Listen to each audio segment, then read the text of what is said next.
Welcome, everybody, to All Things Rex Worldwide. It's another Thursday, and I am thrilled and excited to have author Lew Bracker as my guest.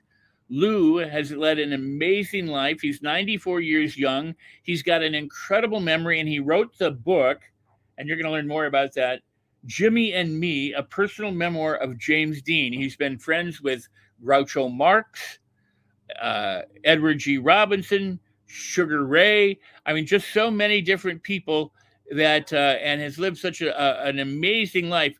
For the last 16 to 18 months of James Dean's life, uh, Lew and James Dean were best of friends, and he's going to share his memories with us now. So if you'll help me welcome him in whatever way you can, let me say that, hi, Lew. Let me say Hi. that if you're watching live or even in replay, you can leave comments and you can share this show out to your friends, your family, and your social media. But if you're watching it right now live, you can ask questions of Lew, and I sure hope that you will. So, Lew, how are you today? I'm here. My mission is to wake up every morning. Well, there you go, we're glad that you did, and I'm happy that you're here. Thank you for making the time to be a guest, and thank you for reading this book. I'm sorry, writing this book. Um, I grew up a huge fan of James Dean, as obviously you know most of the world has, and and this is just an amazingly wonderful book. It's not that thick, but it is chock full of Lou's memories and the experiences he had with James Dean, and it's honest and it's to the point, and there's no fluff. Lou will tell you his why he wrote it, and so let me ask you that because you do answer that question in the front. You said you had no desire to write a book about James Dean and had committed to not doing it, but you changed your mind. And why was that? Well, I think my daughters really changed my mind more than anything. But uh, in 2012, no, 2011, I guess it was, uh, Porsche honored five American drivers, sports car race champions, uh, in Monterey, California. And I was one of the five. And so the first night they had a big dinner, and I happened to sit next to one of the honored drivers who was also a noted auto writer, and she was starting her own publishing company. And she kept telling me there's a book in you that has to come out. And my daughter Leslie was with me, and she kept pushing me. And finally, since the girls had always asked me as they were growing up, tell us a James Dean story, I decided to write the book. I never thought it would be published. And I really wrote it for them so that they'd have the story as I knew it. Wow. No, that is beautiful and amazing. My dad died, and I remember everything about my dad, but I know hardly anything about his family. I met some relatives, but his mom and dad, his mom died when I was a young child, and and he didn't really share a whole lot about his experience growing up, or his war experience or any of that stuff. So, that's lost, and yet you um, had this gift of a friendship. And by the way, James Dean had the gift of your friendship as much as you had the gift of his friendship. Well, that's what he said. He used to say that I never thought about it, but he used to say he was getting more out of their friendship than I was. I don't measure those things, but Jimmy actually said that. Oh, that's so cool. I want to start by going in and reading something that when I first read it, I was actually blown away, and just within the first chapter, there were a couple things, and it's the first sentence that you said. I've always been of the opinion that things happen because they are meant to. If you look back on life or history itself, you'll find that certain things had to happen at that exact moment they did for the event in question to have taken place. I'm a very firm believer in that. Well, let's talk a little bit about that, because oftentimes people think things happen to them, not for them, or that they don't understand there's some kind of connection that you can begin to You know, if people would look back on anything significant in their life, meeting the girl they married, or anything of any import, think how that happened. What had to happen for that to happen? When it happened? Uh, Certain things have to happen at a certain time and place when they happen for something else to happen. And uh, I met Jimmy because of that, really. I met Jimmy because Leonard Rosenman, the great late composer, and who did the music for East of Eden and Rebel, married my first cousin Adele, and I met Lenny years before Jimmy, 6 years or so, and if that hadn't happened, and if they hadn't happened, Jimmy and I wouldn't have happened. Well, one could argue too, if you hadn't been born and hadn't moved from Nogales to California, you'd never met James Dean. So, Yeah, things happen way before you that you have nothing to do with that affect your life finally. so does that help you when you think about your life in terms of things that happen now, understanding that, you know what, this is part of who I am It's made me a fatalist. in I'm a fatalist. I believe in fate. I believe, uh, like the old pictures, Technicolor pictures of Arabia. It is written. They always manage to say that in those films. It is written. Well, maybe it is written. Oh, I love it. I love it. And you know what I find in that, I was listening in a clubhouse room today, and people are arguing over a point, and I mean they're literally shouting and yelling at each other. I just popped in to hear, and they're asking them to define their terms and this, that, and the other. And I just thought they have different points of view, and if one comforts one person, fine, and if it comforts a different person with a different view, fine. the if you become a fatalist, I always say to people, it doesn't matter whether it's accurate or true or not. I don't know. I mean, ultimately, but if you use it to govern your life successfully, and if it gives you the ability to move forward positively, then I'm all for it. You know, I've learned a lot of things in 94 years. And one thing we should always keep in mind is that a point of view is an opinion, Right. and everybody's entitled to that. Just don't try and make it someone else's opinion. Well, that is well said, and that boy, we could, if we all would adhere to that, it would be a little bit nicer, a kinder, and a gentler place. That's for sure. I want to continue this discussion because I find it, but I also want to read another paragraph because it's very revealing, and I think it's also important for us, because a lot of people don't think the way you express it for what Jimmy Dean thought about. So I'm gonna, if you don't mind, I'll read the entire paragraph. It says Good. Lenny talking to me about Jimmy once said he likes to deal in headlines, meaning that Jimmy just wanted to learn a little bit about everything, whether it was music, bullfighting, bongos, dancing, or roping, so that he could talk about them. I didn't and don't agree. Jimmy was curious about everything and he wanted to learn, but he was impatient, except for his craft. Jimmy had infinite patience in learning his craft. Jimmy knew that he would be learning his craft forever. And that's the point I want to come back to. But having said that, I did observe in Jimmy that there were some things that he wanted to sample. But once sampled, he lost interest. And speaking with his cousin Marcus, I brought this up, and Marcus said, "Yeah, I can remember things like that." One day he decided he wanted to paint the basement. And when it was half done, he lost interest, just left it.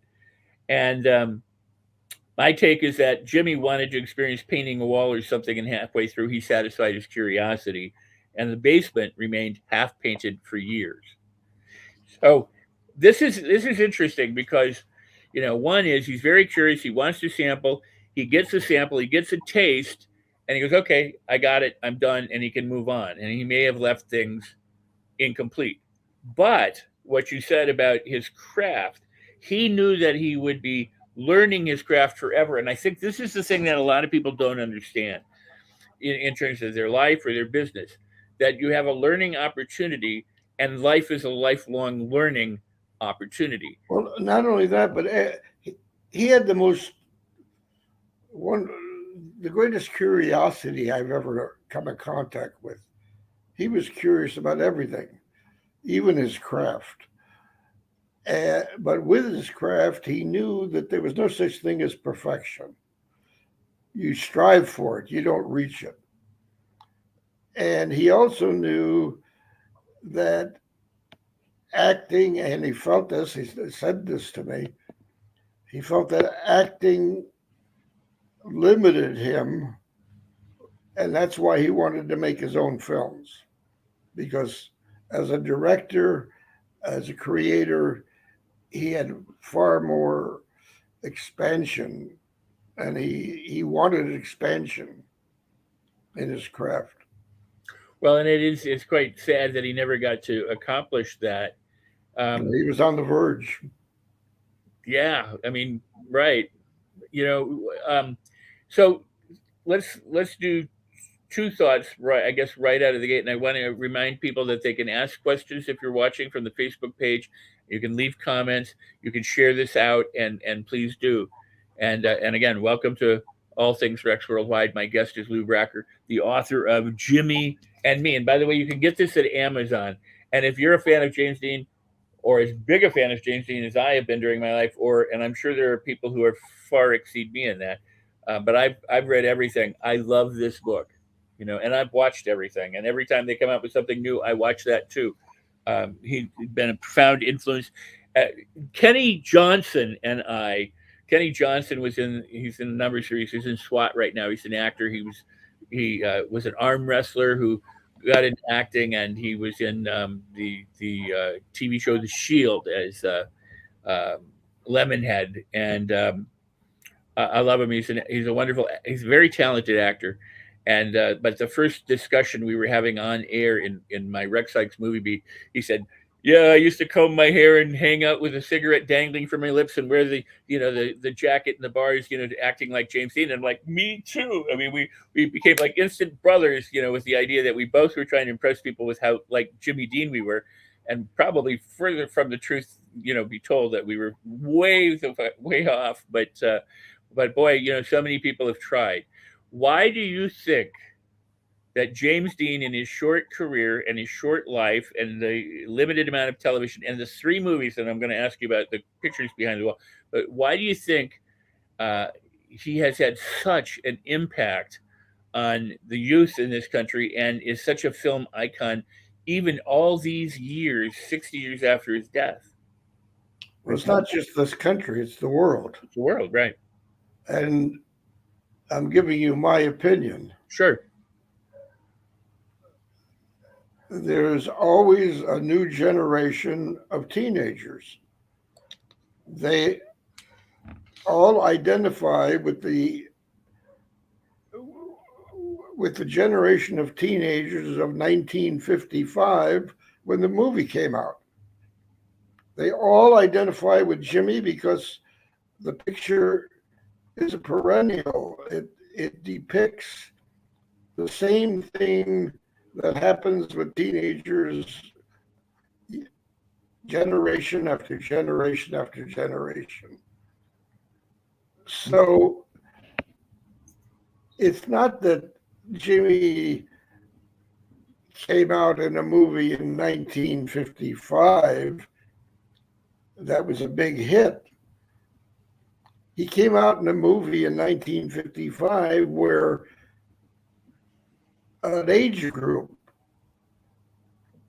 absolutely connected with him. And every age group of the same age group, generation after generation, has made the same connection. It's universal. I love that, and I would agree. I think as teenagers or young children, we all feel misunderstood by Up into the young 20s, really. well, and the young 20s, right? But I mean, we feel misunderstood by our parents. We feel misunderstood by the people. Well, I get a lot of feedback. How did you become interested in Jimmy Dean? My parents, my mom told me about it. My dad said, you have to watch this movie. They pass it on like a baton.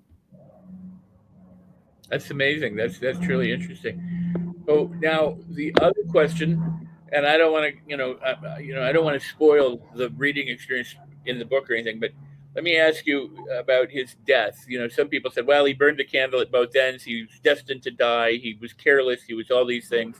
What are your thoughts on? I mean, I would always assume that you were taught. Jimmy didn't burn the candle at both ends.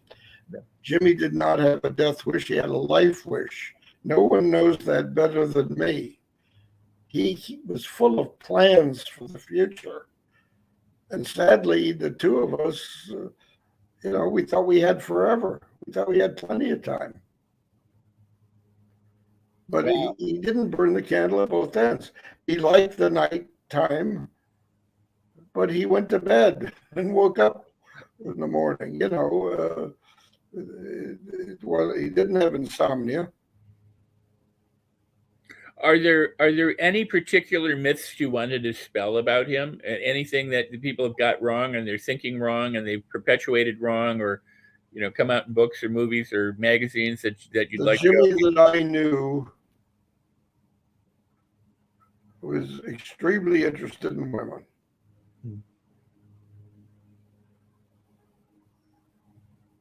Fair Was point. as interested as I was, and I was very interested. And I wanted him to help get me dates with starlets, and he would not. He Oh. didn't. He didn't trust the starlets, but he dated all of them. Well, that's funny. Yeah, I mean there are those rumors, but they did that to Jimmy. They've done it to Errol Flynn. They've done it to Tyrone Power. I mean, you name it. That there may be rumors. Maybe some are true, maybe some aren't. But that's fair enough. Anything else that people seem to have gotten wrong? Like, um, Jimmy was shy, and Jimmy, without his glasses, could walk past his mother and never know it. And some people took that as being haughty or arrogant, or if he didn't have his glasses on, he didn't even see you. so was he as if you don't mind sharing the lunch, the green room lunch, with his comments about what he would do if Jack Warner had invited him in just. Uh, But the reason why I asked that is because a lot of people think of him well, as a let me say, rebel let me off say, camera as much as on camera. Was he as much a rebel or a disruptor? no, Jimmy had, I think, I, humbly, he had the same sense of humor as I do, pretty acidic. And uh, in that lunch, first of all, Jimmy came out from New York. He didn't trust anybody. And he was almost defiant about it. And he sat there through half the lunch and all without saying a word, and all the conversation was between Lenny and I, and we were catching up on old times and having some laughs. And Jimmy observed us carefully, and I guess in his own mind thought it was safe to join in. And I asked the rhetorical question, why do they call this the green room? And the first words Jimmy spoke at that lunch were, because everybody in here is jealous of everybody else. Which is probably very, very true, Of very course. accurate statement. But in humor, there's nothing but truth. Very true. And then when asked if he were invited into the Green with Jack Warner, what would he do? And he said, I'd take my teeth out and put them right on the table in front of him, which and he used to do for shock value. That so, was his sense of humor. but see, what's nice about this conversation is I think that what's happened to James Dean in so many ways is that they take Rebel Without a Cause, or they take his Jet Rink character, or even Cal Trask, and they take these characters and they paint him as if he were some embodiment about that, as opposed to the actor that brought these characters to life, and so he gets mythified. Um, Let me ask you this question: to your knowledge, was he as difficult or petulant or problematic as sometimes he was described in terms of working? And if so, was that because he was arrogant or because he was insecure? Or do you have a take on that aspect of his reputation and whether or not it's even accurate?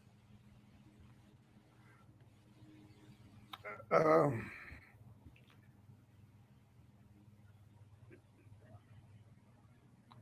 Jimmy Dean was a guy. We have to start from that.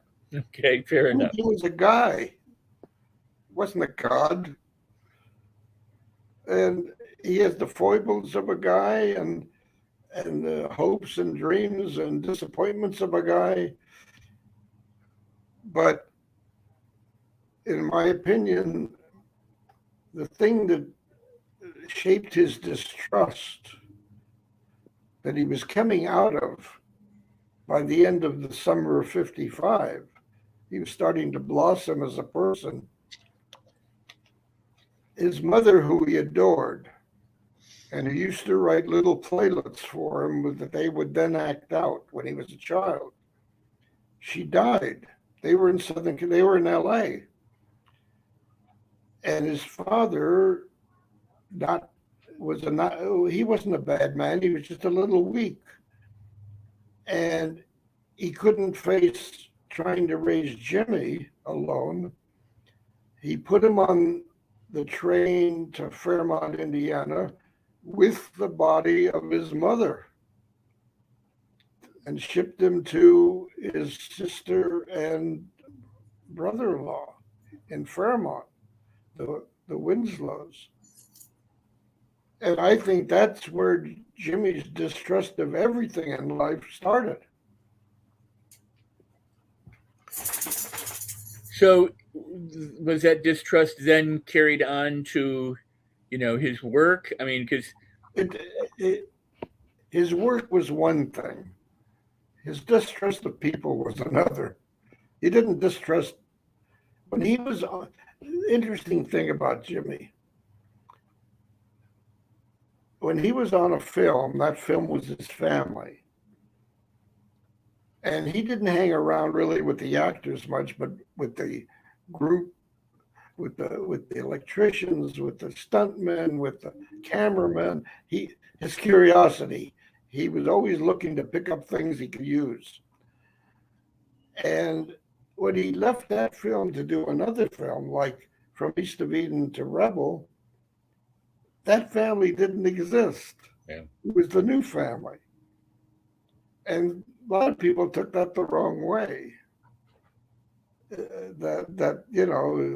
They thought he was going to be their best friend or something, so he disappointed them. Jimmy didn't give even a thought. This was the way he worked. And when he from Rebel, which was full of competition and jealousy, to Giants, the same thing. Dropped one family, picked up another. And that was just Jimmy. And you either took it or don't take it, but you're not going to change it. Well, I appreciate you say it's right or wrong. That's what he did. Well, and it makes sense, but what I guess is that you have people like Jimmy and you have Marilyn Monroe, and they become such iconic figures, and the stories abound. Except let me tell you one thing. Yes. In 18 months, Jimmy was in and out of our house, like, as my mom used to say, the same as I was, like, just like he show up or not show up or whatever. And he, as I said, he had this fantastic, personality, this fantastic curiosity, and he wanted to make movies, but, and I want to get this out of the way right now, because I know there are questions. In my personal opinion, East of Eden was the best movie he made. Rebel had the most impact. I was very much against. Well, when I say I'm very much against, I didn't voice it because I never gave an opinion on his movies to him. I think Warner's was making a big mistake to put him in a film, his third film, where he had made such a startling success playing a younger, person closer to what he was than a 51-year-old reprobate. I mean, it didn't make sense to me. And I think the general opinion bears me out that the first half of the film was really good and Jimmy was great. But once he started the aging thing, people lost interest. And I think the picture was marred. I can't disagree with that. I mean, I love all of the movies because I was a huge James Dean fan, but yeah, I mean, I don't think anybody really wanted to see him as an aged man. They wanted to see him No, as you know, I'm going to be richer. I'm richer than you ever thought you could be, but that kind of thing. I mean, that's where that was power, and then this old kind of drunken guy who's rich but falling apart wasn't what anybody wanted to see.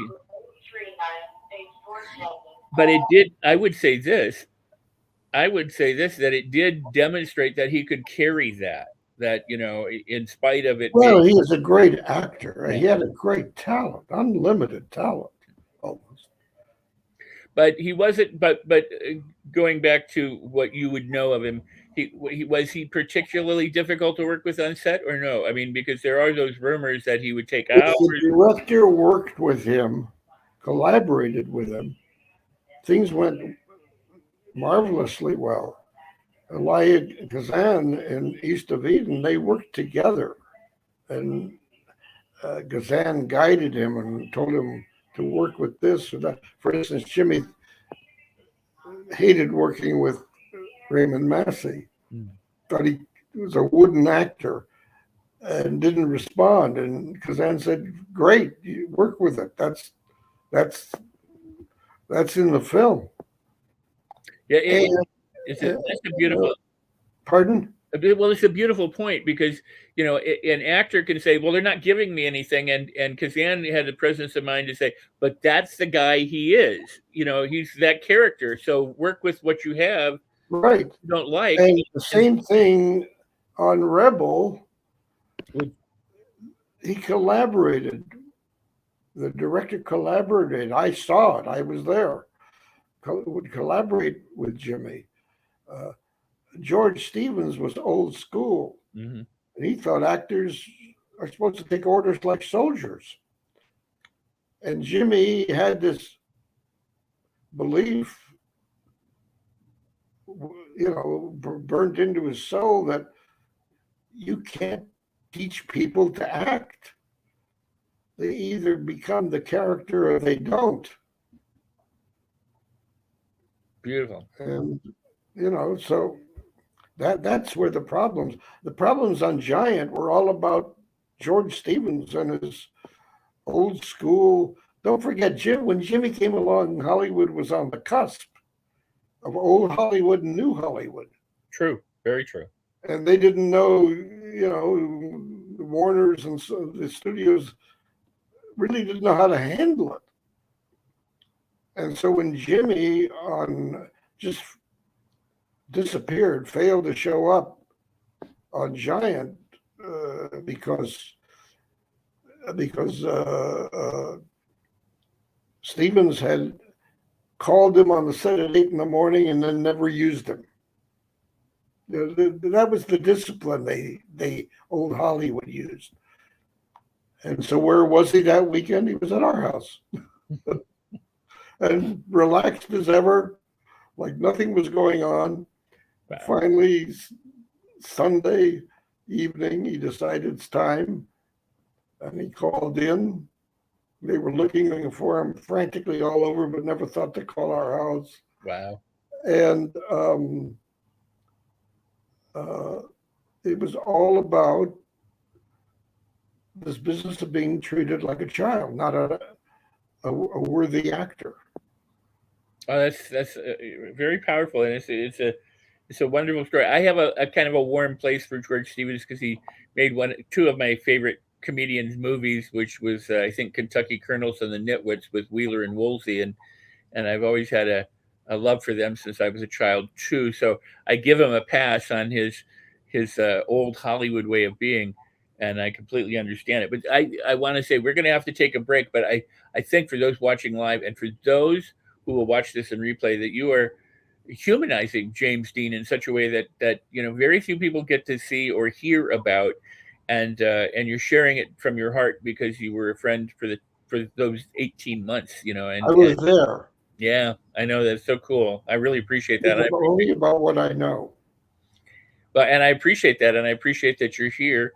And I got to take a break for the Los Angeles Tribune, who allows us to have the show. And we'll be right back in 30 to 50 seconds or so, Lou. So thank you. I got some more questions for you about this, and I do want to ask you a couple other questions about a couple other people. So thank you. Okay.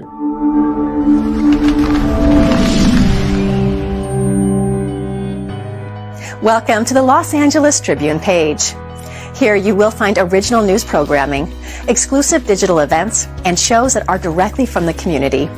At the Los Angeles Tribune, we believe in giving a voice to the voiceless. We are proud to be the only national brand to empower everyday people to make a difference. Since 1886, our reputation has been built on truth and responsibility. Thank you for watching and making a difference. For general inquiries, contact today. Thank you on behalf of the Los Angeles Tribune team.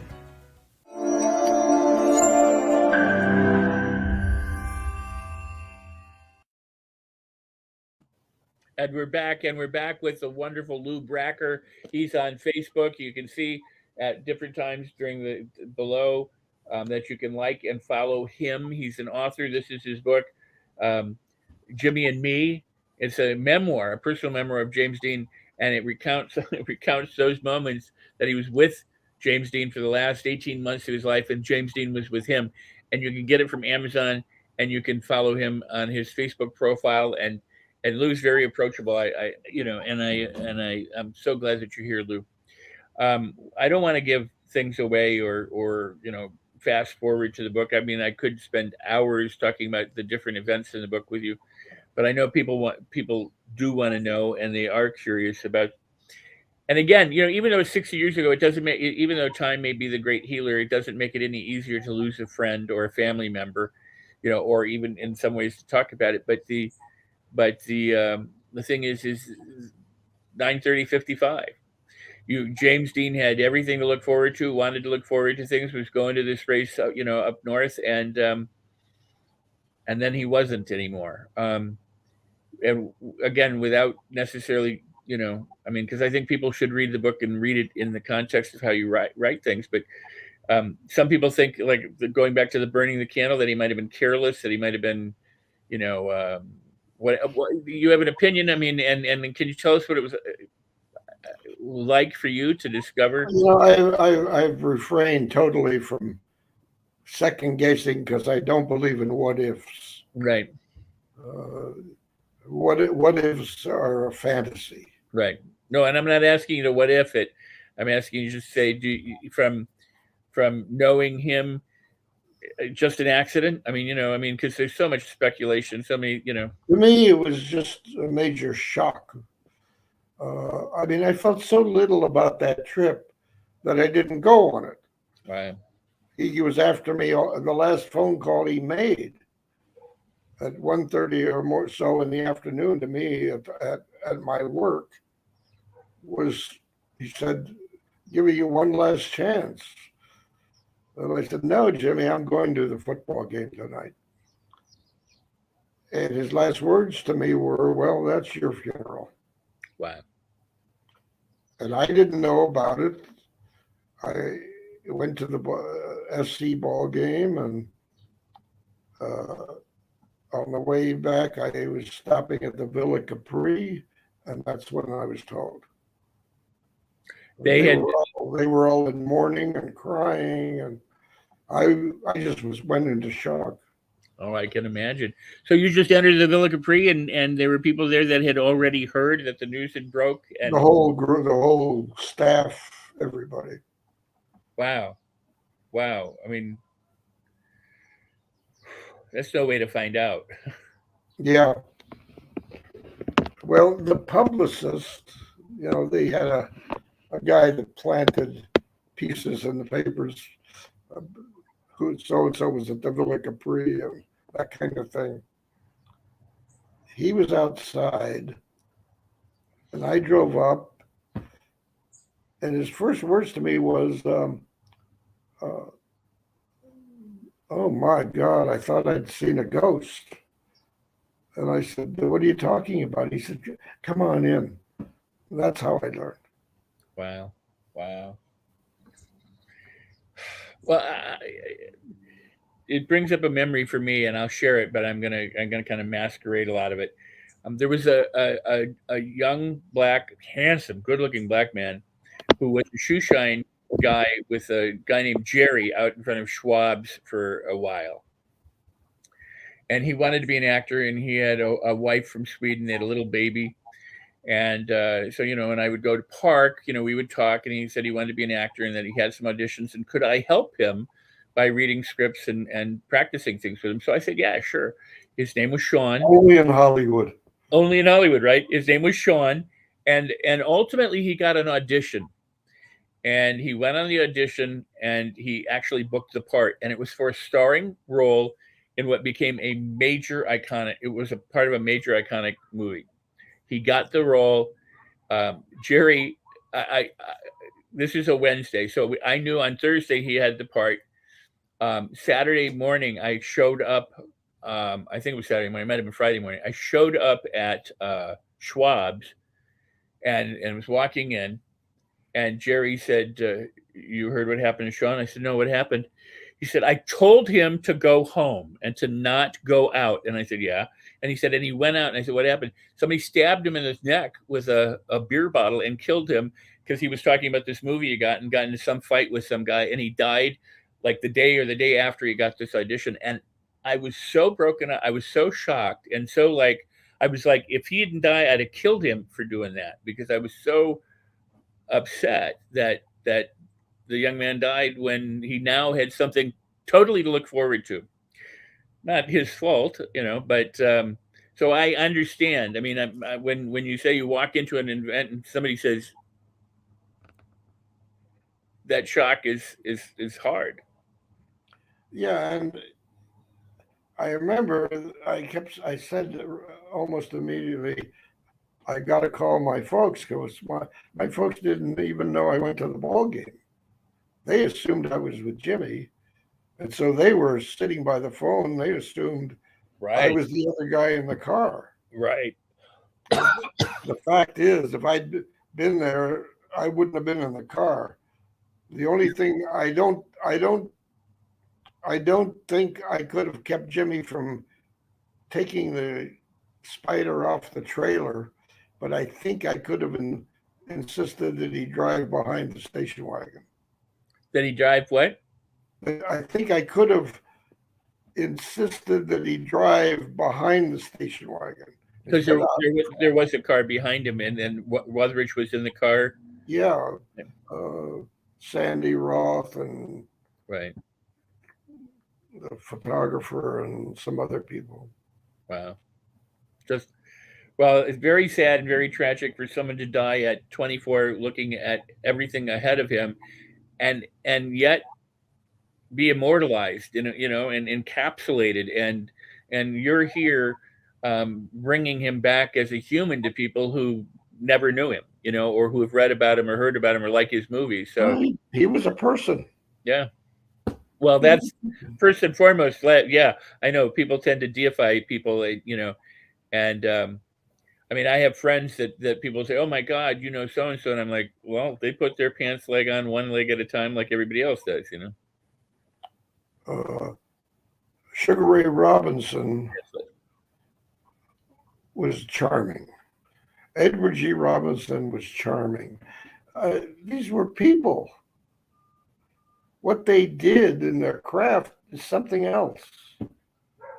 It's not them. That's not who they are. It's what they do. And you got to know Sugar Ray Robinson very well. I was a pallbearer. Yeah, we even traveled with he and Millie and my wife Phyllis and I, my late wife. And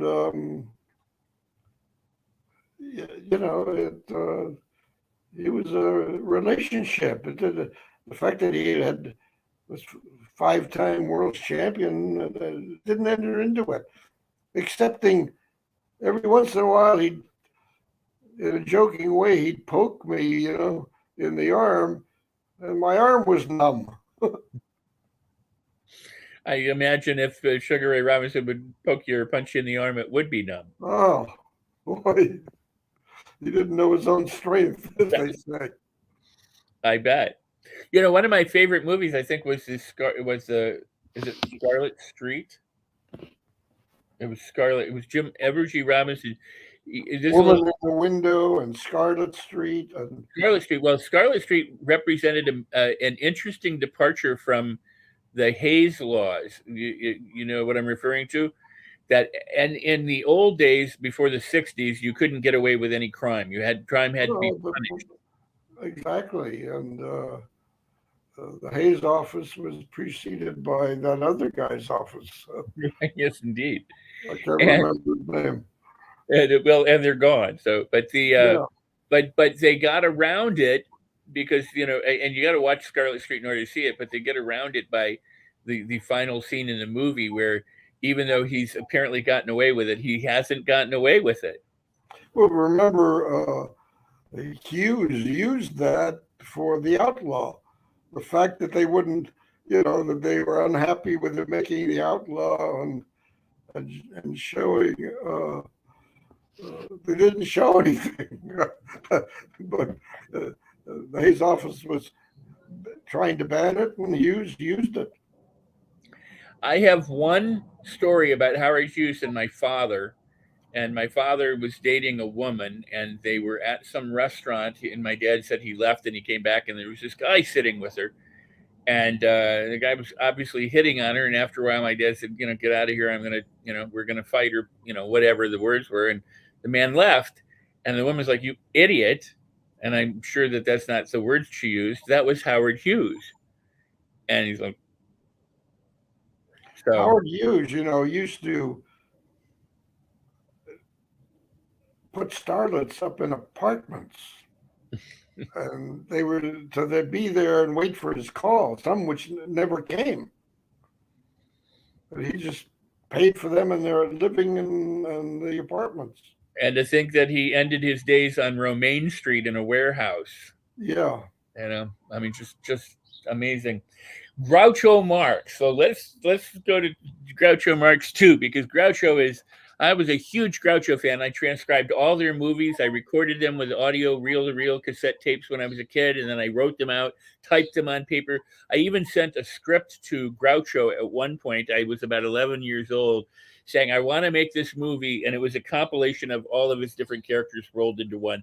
And all it was really lifted scenes from movies that I composited. I didn't write an original thought whatsoever. And I sent him the script, and I got a letter back because I said, "Would you do this movie with me?" And he said, "I'm sorry I can't accommodate your thing, but I really appreciate what you've done, and thank you so much, Groucho." And I was like thrilled. And I still have that letter, but I don't know where it is today. And but so that was a moment. And then we were talking, and I said I walked up to his house when I was probably 17, 18, 19 years old, somewhere like that, thinking I was going to go knock on the door and say, "Hi, Groucho," and then we'd be best of friends. And when I got all the way into his driveway, went, "Nah, I can't really do this. This is too scary. Some strange kid showing up at the house." So I backed off and I walked all the way back down to Sunset and nearly killed myself, with that climb. But that's another guy. And, when Elvis Presley died, he eclipsed the death of Groucho Marx, who was this icon. And you've Both got of my daughters sat on his lap. so in our let's talk some Groucho, because you said some very nice things about him. And he sent me an autographed copy of his book, Groucho and Me. Groucho and Me, and the book had that little line in it telling the story about he wouldn't belong to any club that would accept him As a member, right? as a member. And Groucho never talked in long sentences. Groucho talked rather cryptically. He would say something, a thought, but not expound. And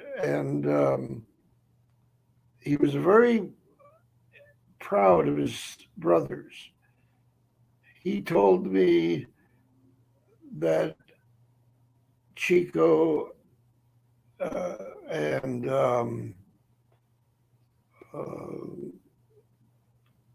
the middle brother, Harpo or Gummo or Chico and Harpo never took a music lesson ever. Chico was an inveterate gambler, card player. Very Groucho used to brag about Chico's card playing ability. I knew Zeppo and I knew Gummo, so I knew the four that were. But well, Gummo never made it to the movies, but Zeppo was in the first two, and then yes, Gummo became an agent. He was their agent, and so it was really Chico, Groucho, and Harpo in the movies. And he didn't talk about the movies, although he did run coconuts for us one night at his house. He had all the films, and but he did talk about his brothers in a very bragged about them.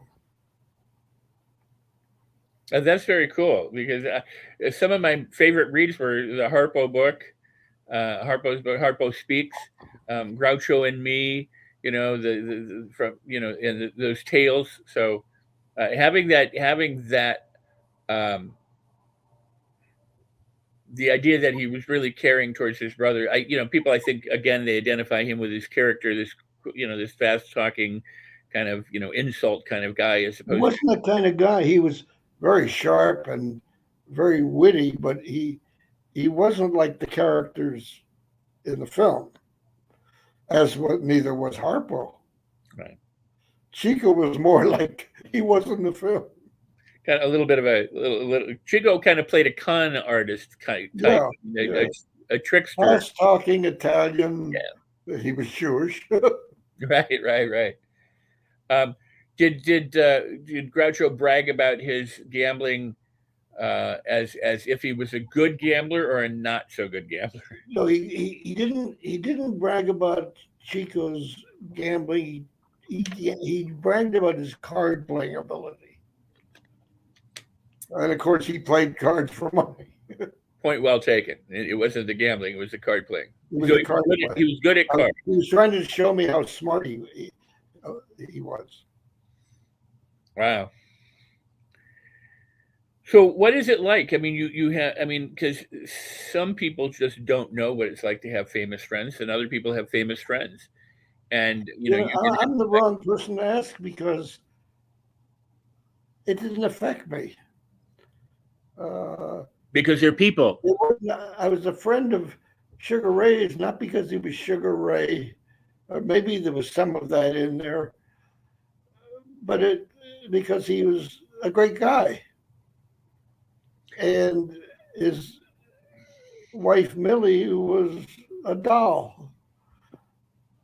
And she was always up and they were always ready to party. And they were just fun to be around. Edward G. was completely different from the films. I would hope. One would hope, right? Old man. He was had a smile on his face, had a wonderful art collection. He was an art expert. Right. And I saw his art collection on his walls. But they were unassuming. That's what's interesting. So I never gave it much of a thought because I always took them as who they were. I like it. I had met other celebrities that I never became friends with.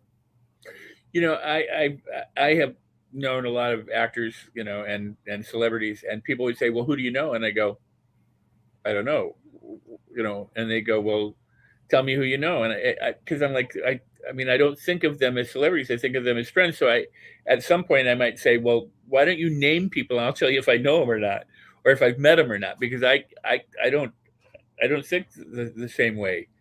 Unless, of course, we're having a conversation like this where, one association triggers another. And something that you just said, I'm changing the conversation back to Jimmy Dean, but you've got 3 pictures behind you on your wall, and you had mentioned Edward G. Robinson and art in his wall. So you said that there were stories about each of these pictures back there. And yes, the one on the left, a picture of Jimmy as an aging oil man from Giant. The one on the far right, Jimmy in Giant, like in the first half of Giant. And the one in the middle is a mood photo. These were taken, they've never been published.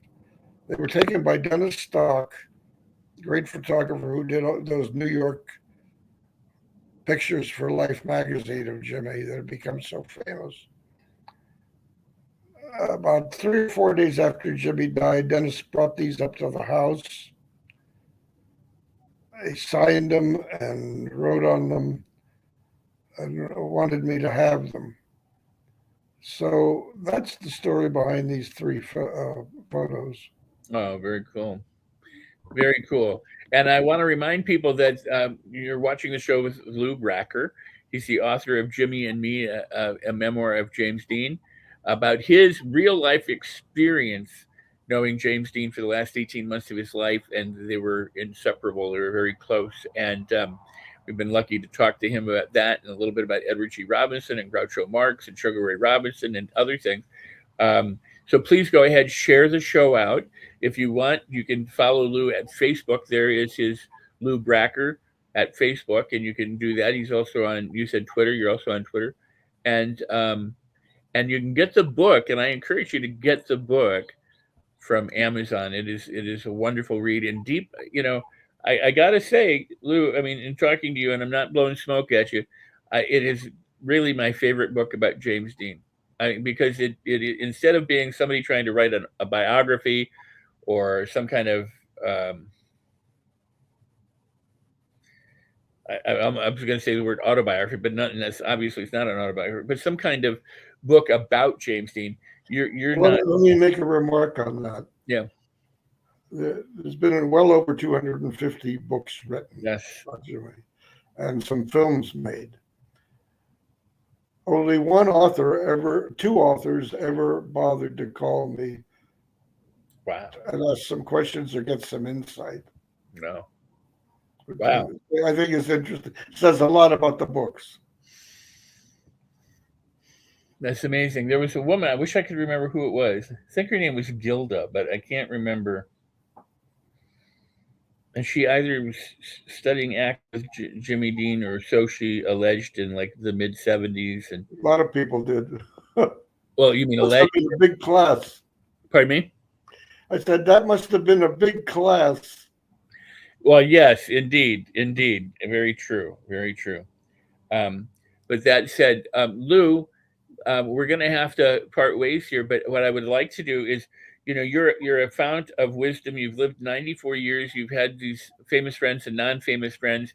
You have a lot of wisdom, because of living. We didn't talk about going through the depression or any of your life. And so what I want to do is invite you back to the show so we can talk about you and the different things that you have encountered. Just because your attitude, like I said, is a very opening line of your book. Is things, I have this opinion or I have this belief that things happen, for a reason, and and then we talked about that a little bit here. I'll leave you with a core belief of mine. There we go. It has nothing to do with Jimmy, really. Okay. When logic leaves the conversation, leave with it. That guides my life. I love that. I love that because, too many people hang in there without it.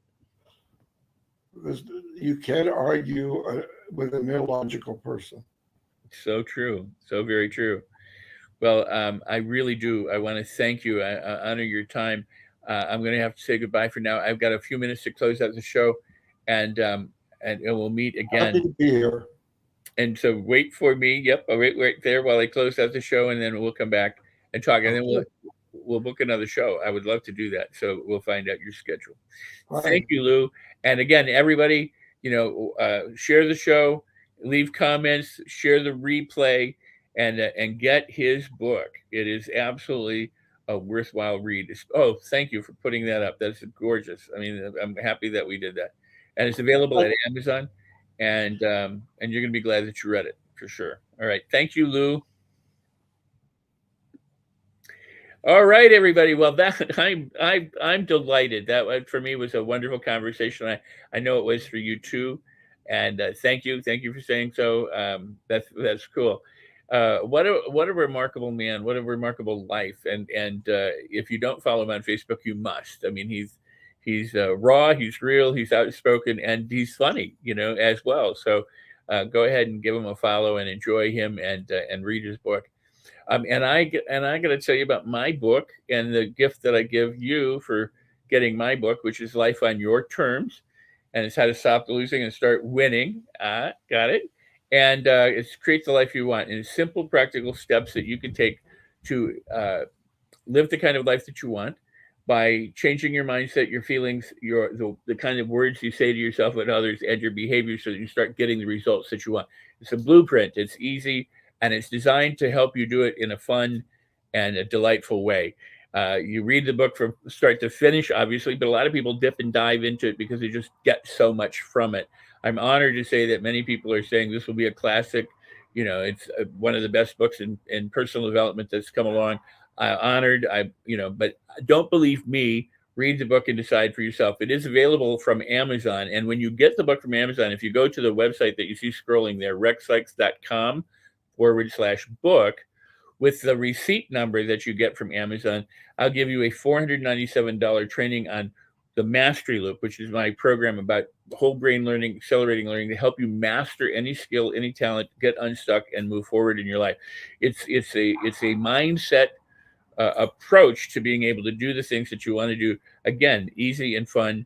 And I know that you'll like it. You like the book. You like the training. Oh, thank you, Catherine. And if you get the book, send me a photo with the book. I love that, and please do leave a review at Amazon, but be sure to go and claim the bonus training that I gift you with. So with that said, remember, everybody, that we are here every Thursday at the same time. I've got a fabulous guest coming up, and I had a fabulous guest today, and all my guests in the past. All of these shows are at the Los Angeles Tribune YouTube page, or on my page, Create Your Best Life with Rex Sikes YouTube channel, actually, and in playlists, so that you can see the shows, see all my guests from the start to the current one today. And if you miss a show and you want to see it, you can always go to one of those two places and find it. We're on Facebook when we stream, Facebook, LinkedIn, YouTube, Twitch, Twitter, Periscope, and Roku TV. And all of these live shows are immediately available as a replay link. So on Twitter, Twitch, wherever you are, Facebook, LinkedIn, that live link becomes the replay link. So go ahead and share out the replay. And much love to you. But if you consider anything a problem, it will be a problem. If you think it is, it is. As Henry Ford said, if you think you can or you think you can't, you're correct. If you think of it as a blessing, it can be a blessing. And with that, I say to you, celebrate it all. Celebrate everything. I'll see you next week.